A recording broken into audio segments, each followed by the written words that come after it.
এই যেন এক বুদ্ধিজীবীর মিলন মেলা, যেখানে রোজ আড্ডার ছলে জন্ম নেয় নতুন মতাদর্শ, নতুন তত্ত্ব, নতুন জীবনাদর্শ।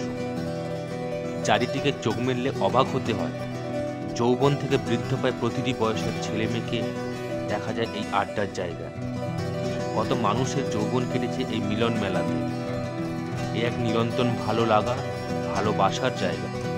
কলকাতার সবচেয়ে জনপ্রিয় জায়গাগুলির মধ্যে একটি হলো বইপাড়ার কাছে বঙ্কিমচন্দ্র স্ট্রিটে অবস্থিত ইন্ডিয়ান কফি হাউস। বইপাড়ায় গেছে অথচ কফি হাউসের কথা জানে না, এমন মানুষ পাওয়া খুবই দুরস্ত।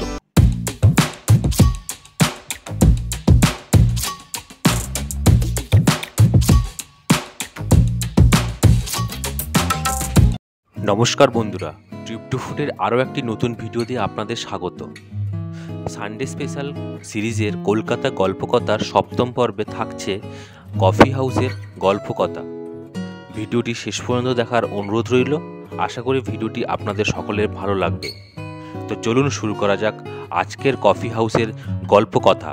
বড় বড় কাঠের জানলা, ভেতরে আলো আঁধারির খেলা।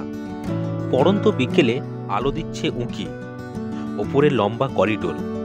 এই করিডোরে রয়েছে এক লাইন করে টেবিল, যেখানে ছোট বা বড় দল বেঁধে আসা বন্ধুদের আড্ডার অন্ত নেই। অথবা কোথাও চোখ মেললে দেখা যায় ছোট্ট টেবিল আর দুটি চেয়ারে বসে থাকা দুই বন্ধু অথবা প্রেমিক যুগলের বার্তালাপ। সময়ের সাথে সাথে বদলে গেছে কলকাতা। যে ট্রাম সারা কলকাতার বুকে দাপিয়ে বেড়াতো, সেই ট্রামের রাস্তা আজ অনেক জায়গায় নেই। ধীরগতি সম্পন্ন ট্রামের বদলে যুক্ত হয়েছে গতিময় সম্পন্ন মেট্রো। বদল হয়েছে এই কফি হাউসের খাবারের মেনুতেও। সময়ের সাথে সাথে যুক্ত হয়েছে চাইনিজ খাবার।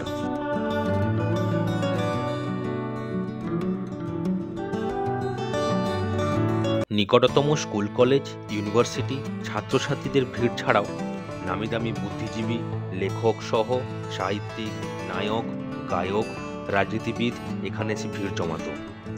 বিশ্বের সবচেয়ে বড় পুরনো বইয়ের বাজার ও নতুন বইয়ের বাজারের সামনে আছে বলে সবসময় ভিড় লেগেই থাকে। বাংলা নাটক ও ছবির জগতের দিকপাল সৌমিত্র চট্টোপাধ্যায়, অজিতেশ বন্দ্যোপাধ্যায়, উৎপল দত্ত, শম্ভু মিত্র, অপর্ণা সেনের মতন ব্যক্তিরাও এই কফি হাউসের আড্ডায় সামিল হতেন।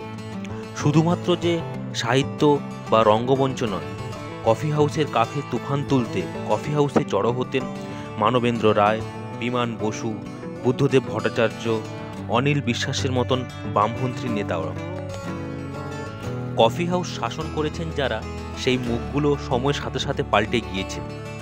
একসময় এখানে আড্ডা জমত সাহিত্যিক গৌরীশঙ্কর ভট্টাচার্য, সমরেশ বসু, দীপেন বন্দ্যোপাধ্যায়, বিমল মিত্র, শক্তি চট্টোপাধ্যায় এবং সুনীল গঙ্গোপাধ্যায়ের।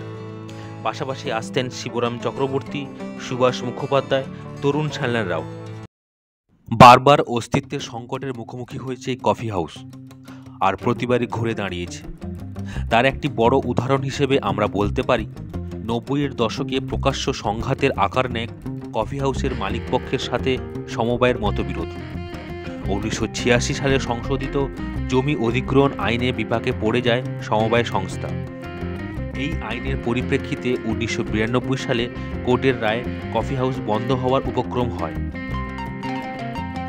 এই জটিল পরিস্থিতিতে সামনে চলে আসে এক প্রমোটার সংস্থা।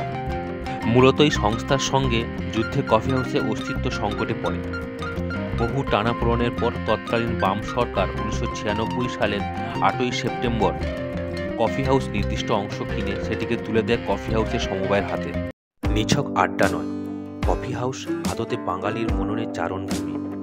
পরিচয়, জিজ্ঞাসা, গান্ধর্ব, বহুরূপী সহ অসংখ্য লিটল ম্যাগাজিনের আঁতুড়ঘর এই কফি হাউস। যুক্তি, তর্ক, গল্পে মুখরিত কফির ধোঁয়াতেও একদিন দেখা দিল আশঙ্কার কালো মেঘ।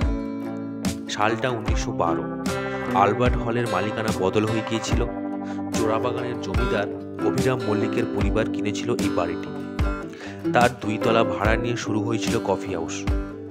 1958 সালে ভারতীয় কফি বোর্ড ঘোষণা করে অলাভজনক এই ব্যবসার কারণে ফরেস্টের কফি হাউস তুলে নেওয়া হয়। কিছুদিন বন্ধ থাকার পর বুদ্ধিজীবীদের দৌলতে আবার নতুন করে কফি হাউসের যাত্রা শুরু হলো। ভারতীয় কফি বোর্ড 1941 সালের মধ্য কলকাতায় শুরু করলো কফি হাউস। তবে মধ্য কলকাতার এই কফি হাউস সেভাবে কোনোদিন আমজনতার হয়ে উঠতে পারেনি। সাধারণ মানুষ আড্ডা দেওয়ার জন্য বেছে নিতেন বইপাড়ার আলবার্ট হলকে।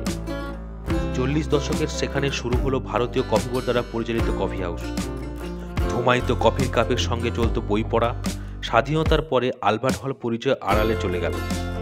15 নম্বর বঙ্কিম চ্যাটার্জি স্ট্রিটের কফি হাউস হয়ে উঠল বাঙালির একান্ত কফি ঘর।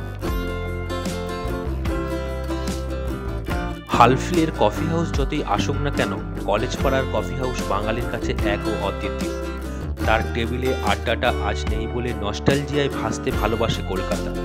তারপরেও জেগে থাকে 250 বছরের বেশি প্রাচীন বাড়ির দোতলায় কফির কল্লোল। গুঞ্জরিত হয় তার ওপরের তলায় নিবৃত্তচারীদের গুঞ্জন। আড্ডার পাশাপাশি চলুক উপযুক্ত পরিমাণে কফি পান, সঙ্গে হোক স্ন্যাক্সের। না হলে কট্টর প্রতিযোগিতার যুগে শব্দহীন হয়ে যাবে এই কফি হাউসের হোক কলরব।